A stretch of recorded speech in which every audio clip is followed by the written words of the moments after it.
پوچھا ہے بھائی نے کہ کورٹ میرج ہمارے ملک میں چلتی ہے، اگر کوئی لڑکی کورٹ میرج کر لے تو اس کا نکاح درست ہے یا نہیں؟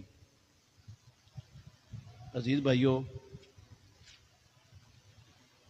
رسول مکرم صلی اللہ علیہ وسلم کا فرمان ہے، آپ نے فرمایا ایو ممرأۃ نکاحت بغیر اذن ولیہا فنکاحها باطل فنکاحها باطل فنکاحها باطل۔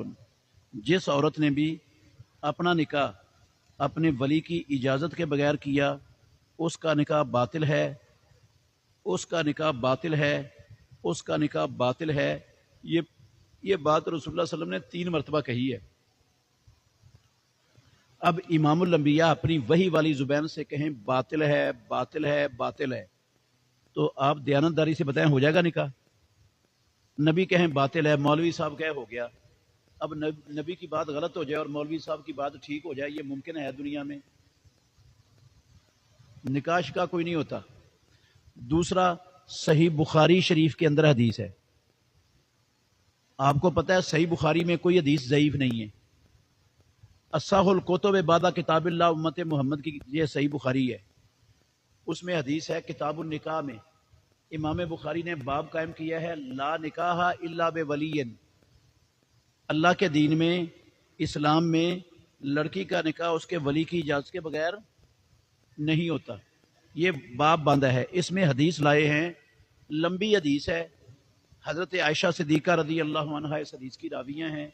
وہ کہتی ہیں کہ جاہلیت میں، اسلام کے آنے سے پہلے 5 قسم کے نکاح عرب معاشرے میں رائج تھے، 5 قسم کے نکاح رائج تھے جاہلیت میں۔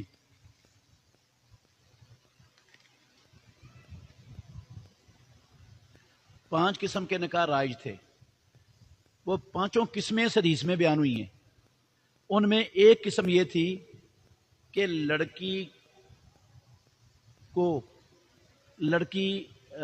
لڑکا لڑکی کے ولی کو پیغام بھیجتا کہ میں آپ کی ولیہ سے نکاح کرنا چاہتا ہوں، اور ولی کی اجازت اور رضامندی سے حق مہر دے کر نکاح کر لیا جاتا۔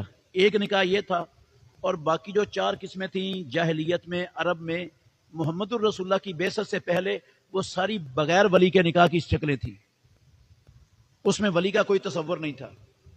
کہتی ہیں ام المومنین عائشہ صدیقہ رضی اللہ عنہا، یہ صحیح بخاری کے لفظ ہیں، فلما بعث اللہ محمدا بالحق، جب اللہ نے اپنے آخری نبی محمد الرسول اللہ صلی اللہ علیہ وسلم کو حق دے کر مبعوث کیا، حق دے کر بھیج دیا، حدم نکاح الجاہلیت کلہا، جاہلیت کے سارے نکاح مٹا دیے۔ حدمہ کا معنی گرا دیے اور مٹا دیے سارے نکاح، الا نکاح الناس اليوم، صرف ایک نکاح باقی رکھا جو لڑکی کے ولی کی اجازت والا تھا، باقی سارے مٹا دیے۔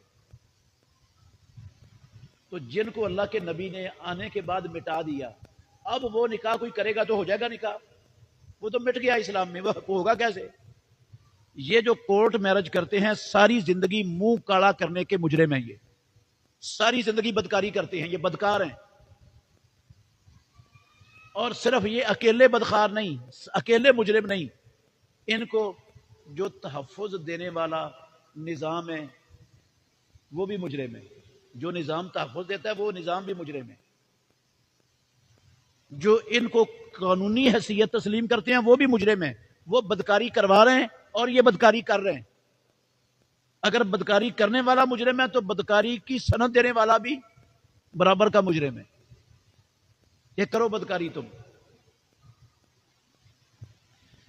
ایسے جوڑوں کو پکی سچی توبہ کر لینی چاہیے، ایک دوسرے سے جدا ہو جائیں اگر ایسا کر بیٹھے ہیں تو، لا علمی میں جہالت میں، وہ نکاح کا کوئی نہیں ان کا، پکی سچی توبہ کریں، اور اگر دوبارہ نکاح کرنا چاہتے ہیں تو لڑکی کے ولیوں کو راضی کریں، اس کے اولیاء کی رضامندی اور اجازت کے ساتھ نکاح ہو سکتا ہے، ورنہ اسلام میں کوئی شکل نہیں ہے۔